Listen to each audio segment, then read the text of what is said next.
guys. Hey, Danny. Hey, Rick. Yes. Thanks everybody for being here. I know there's been a lot of things said and written, and a lot of you have been trying to contact me over the last few days, couple weeks, and I apologize for not getting back, but these are things that are sensitive issues that we have to protect this information and misinformation that's out there. But also, you know, I was going to try to address the media yesterday, but with respect to what was going on with the Bruins and their Game 7, and you know, didn't want to overshadow that in Game 6. I'm sorry, in any way, shape, or form. I'd like to congratulate the Bruins and what a great season they had and great entertainment. Bergeron was especially inspiring, playing with all those injuries that he had. Doc Rivers is going to be the coach of the Los Angeles Clippers. I would first just like to thank Doc for 9 years of friendship, great coaching. He's a great teammate, and the Clippers have a really good coach heading there.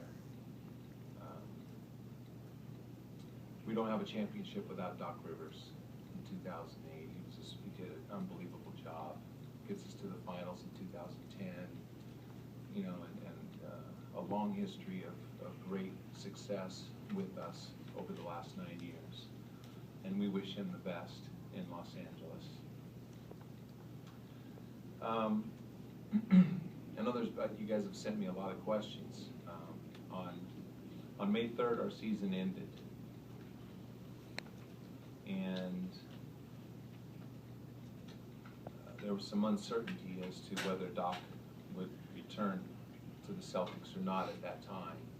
I wasn't aware of it, but you guys all made me aware of it.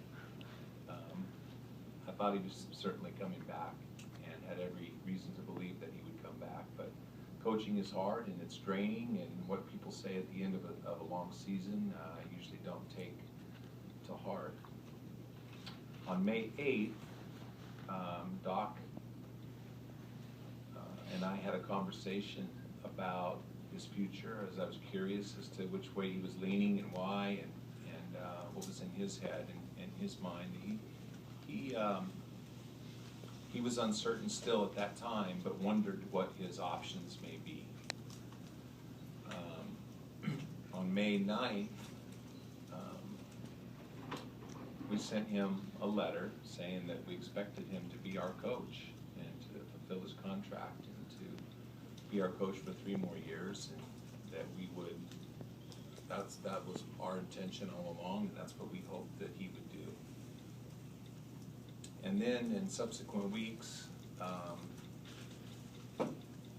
conversations started as he still had uncertainty as to what he would do. We had a conversation, and him and I, as friends and partners over the last 9 years, and a guy that I really trust, we had a conversation that we discussed the possibility of him trying to get the Clipper job. There were other teams that were interested in hiring Doc, that we didn't allow any of them to talk to Doc that had inquired. And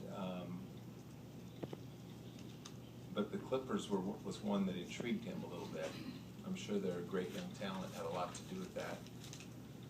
And his friends, Skip and Al, his golfing buddies out in Bel Air, had a lot to do with that.